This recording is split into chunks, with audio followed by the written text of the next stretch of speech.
important বিষয় এটা 1952 কাৰ্বি আংলং তেতিয়া মিকিৰ হিলছ বুলি কৈছিলে এনচিলছ অট'নমাছ কাউন্সিল এতিয়া ডিমা হাছাও 1952 দিয়াৰ পাছতো এই বিটিআৰৰ জনগণে 40 বছৰ সংগ্ৰাম কৰিলে আৰু 40 বছৰ সংগ্ৰাম কৰি 2003 চনত 6 শিডিউল আকৌ ইয়াত হ'ল আৰু এতিয়া আপুনি যদি লক্ষ্য কৰে মিচিং ৰাভা আৰু টিৱা অট'নমাছ কাউন্সিল এৰিয়াৰ মানুহে 6 শিডিউল সাংবিধানিক স্বীকৃতি পাব লাগে বুলি ডিমাণ্ড কৰি অসম চৰকাৰক মই ধন্যবাদ জ্ঞাপন কৰিছো এই ডিমাণ্ডটো এতিয়াও ৰেলিভেন্ট বুলি ভাবি কেন্দ্ৰীয় চৰকাৰলৈ অসম চৰকাৰৰ ট্ৰাইবেল এফেয়াৰ্ছ মিনিষ্টাৰে বা মিনিষ্ট্ৰীয়ে কেন্দ্ৰ চৰকাৰলৈ প্ৰেৰণ কৰিছে তাৰ কাৰণে এই সলিউশনৰ কাৰণে সাংবিধানিক স্বীকৃতিৰ কাৰণে প্ৰেৰণ কৰিছে তাৰ কাৰণে মই অসম চৰকাৰৰ মাননীয় মুখ্যমন্ত্ৰী আৰু ট্ৰাইবেল এফেয়াৰ্ছ মন্ত্ৰী মই ধন্যবাদ জ্ঞাপন কৰিছো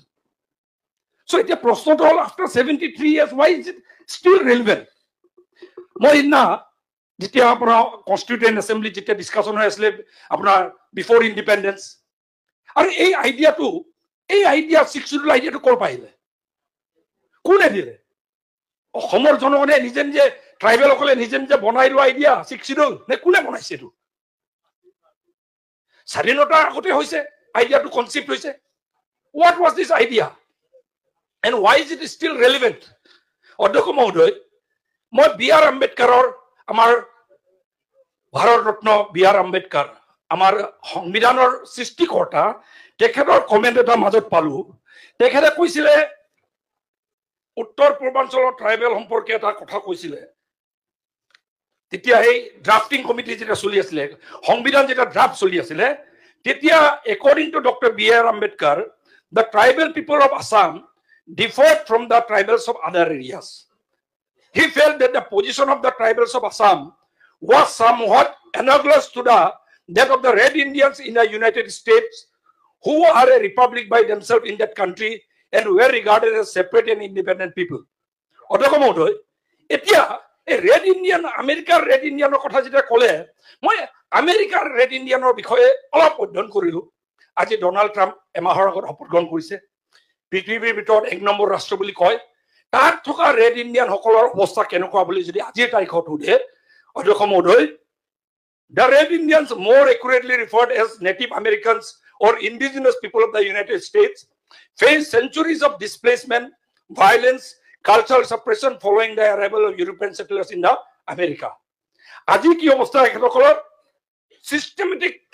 systematically disseminate কৰা হল আৰু আজি কি অৱস্থা বুলি ক'লে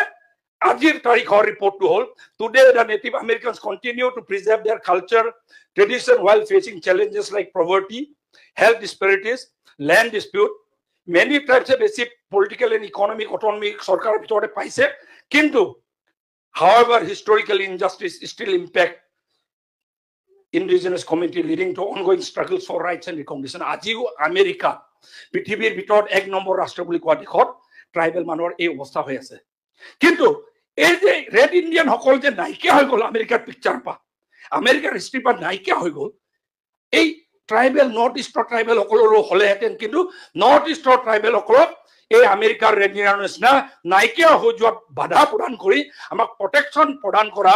মূল ব্যক্তি কোন বুলি যদি কয় কোনে 6 শিডিউলৰ আইডিয়াটো প্ৰথম উদ্ভাৱন কৰিলে বুলি যদি কয় এইটো আপোনাৰ কনস্টিটিউয়েন্ট এসেম্বলিত